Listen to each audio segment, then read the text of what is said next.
Tonight on Justice Just True Crime, Gina Dawn Brooks, The Cover Up.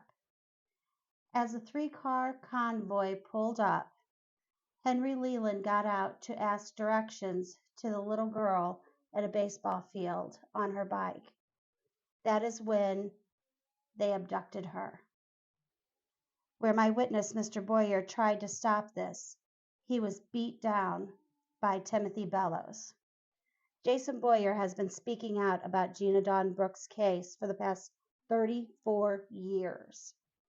She screamed out her boyfriend's name, TJ, as they were dragging her to the car when she was being abducted.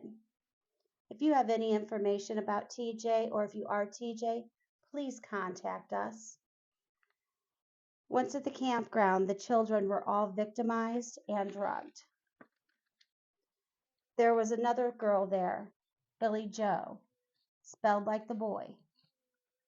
She had been abducted from Springfield, Missouri 2 months prior from her bus stop.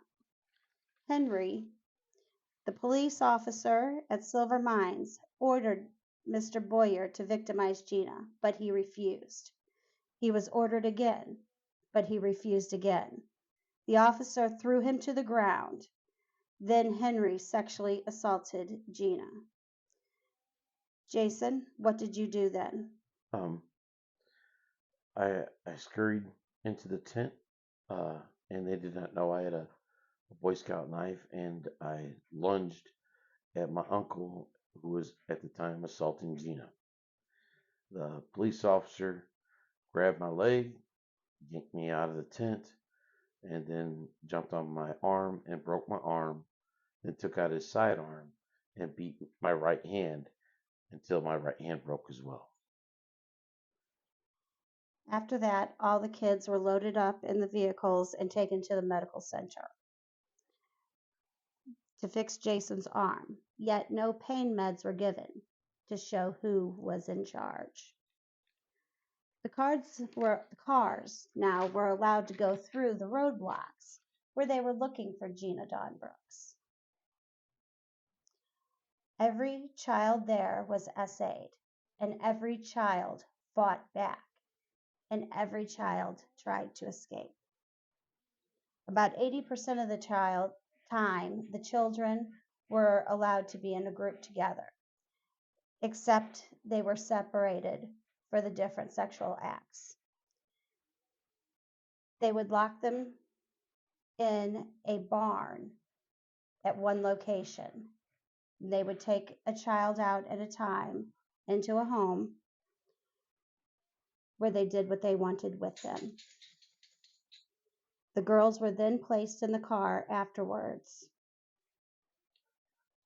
At Greenville, there was money exchanged hands when the girls were lined up. The girls were rented. They came back afterwards, but they weren't the same. Then at Silver Mines is where Gina Dawn Brooks and Billy Joe were unalived. Mr. Boyer was not there when Billy Joe was killed. She was taken to the top of Tip-Top Mountain.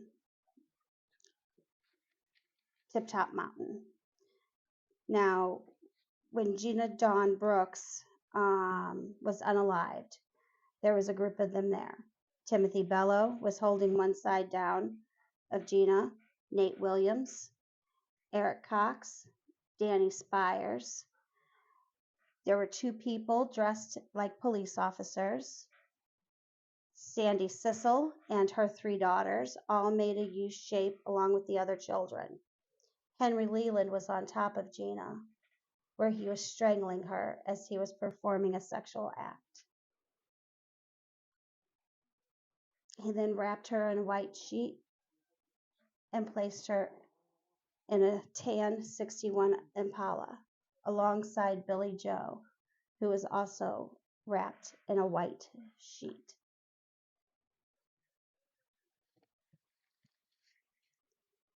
It is a proven fact that Henry impregnated one of the victims from that night. There is DNA to prove this. Why that DA still let him out on bond?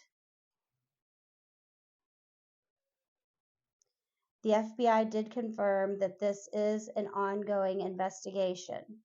One suspect, Henry Leeland, is already deceased.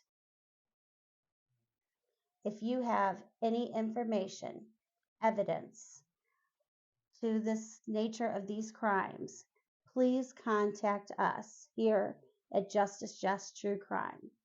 Is there anything else you would like to add, Mr. Boyer? Every survivor and every child that was a victim on this nightmare of a camping trip deserves justice. Every single one of them. Gina, Billy, my cousins, the other kids, and myself all deserve justice. This was a campground of hell.